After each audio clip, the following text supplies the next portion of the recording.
আপনারা সরাসরি কাস্টমারের রিভিউ শুনলেন এবং কাস্টমারের কাছ থেকে এখন শুনবেন যে মিনি পাওয়ার টিলার আপনারা কিভাবে নিবেন এবং এই মিনি পাওয়ার টিলারটা মেনটেনেন্স করবেন কিভাবে।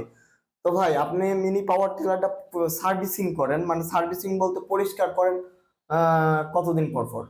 পরিষ্কার করে চাষবাস করে এসে ধুয়ে মুছে আবার থুয়ে দিই, থুয়ে আবার চাষবাস করে এই কারণে চাষ আপনার করে কিছু হয় না? চাষ করে এনে মুছে পরিষ্কার করে আবার থুয়ে দিই। আর এমনিতে যদি একটু রাইখে দেয় তাহলে কি কি এমনি সমস্যা হতে রেখে পারে? দিলে হয়তো সমস্যা হবে না, ইঞ্জিনে কোনো সমস্যা না, নিচে হয়তো জং ধরতে পারে, ইঞ্জিনে কোনো সমস্যা নেই, ইঞ্জিনের মধ্যে ধুলামাটি বা প্রবেশ করার জায়গা বা নেই। এখানে যদি কার্বোরেটরে ধুলামাটি প্রবেশ করে ওটা মুছে পরিষ্কার করা যায়, তাহলে কিন্তু ওই আবার মুছে ওটা পরিষ্কার খুলে করতে হবে। পরিষ্কার করা যায়।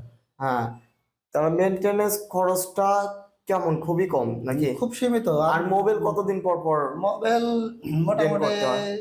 5-7 বিঘা 10 বিঘা জমি চাষ করে পরে মোবাইল মোবাইল ড্রেন করলে ভালো হয় সবচেয়ে। ড্রেন যদি না মোবাইল চেঞ্জ করা না যায় তাহলে ইঞ্জিন স্টার্ট দিবে না। যখন মোবাইলটা ইয়ে হয়ে যাবে, মানে ময়লা হয়ে অকেজ যাবে। হবে, ময়লা হয়ে যাবে, তখন ওই ইঞ্জিন স্টার্ট দিবে না, তখন Engine বুঝতে হবে যে আমার মোবাইল চেঞ্জ করতে হবে, অন্য কোনো সমস্যা নাই। আমি এই পেট্রোল চালিত পাম্প আছে। পাম্প আছে, এটা 3 বছর হলে চালাচ্ছি, এখনো পর্যন্ত কিছু করা লাগে না, শুধু মোবাইল ড্রেন ছাড়া।